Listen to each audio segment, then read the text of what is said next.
guys, I'm your Manang Biday again. Gala-gala din pag may time. Pupunta kami ngayon sa Kalumala Heights. Hindi namin alam ang eksaktong lugar guys. High-tech na tayo ngayon, kaya tayo ay gumamit na lang ng Waze.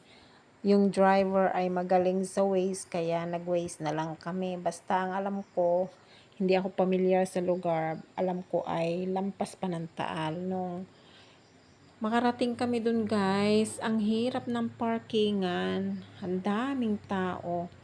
Maganda ang lugar guys paggabi na yung mga makaka-appreciate yung ganda ng mga ilaw sa buong Batangas. Dahil kaya Heights ay pumunta kami basta naramdaman kong umakyat ang aming sasakyan sa medyo mataas. Tapos yan, tuktok na nga ng bundok yan. Ang daming tao. So, wala ngang mapagparkingan dahil sikip. Habang naghahanap sila ng mapaparkingan, sabi ko ay bumaba na ako.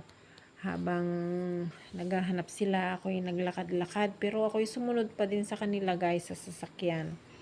Wala ngang mapagparkingan kaya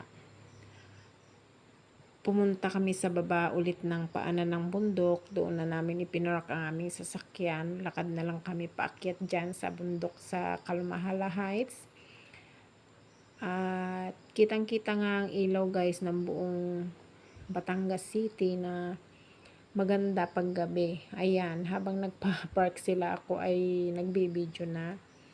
Nagbablog na. At hindi naman halata guys dahil hindi ako nagpapahalata at tayo nga ay nagsisimula pa lamang. Nung paakyat kami, nagpicture na ako dyan sa pinaka-entrance. Hindi ko alam na dyan pa rin pala kami bababa. Picture. Ayan. Tapos lakad-lakad. Ang mga batang kasama namin ay na-appreciate naman ang ganda. Dyan guys, pagpupunta, mas maganda pagka nakamotor or nakabike. Tapos, talagang pasyalan pala dyan ng mga mag-sweethearts, mga mag-asawa, girlfriend, boyfriend, mga couple. Pero, na-appreciate naman ng mga batang kasama namin guys dahil malamig ang hangin. So, ayan, picture, pusing-pusing sa tapat ng mga ilaw. Mga kasama namin ay nagpicture din.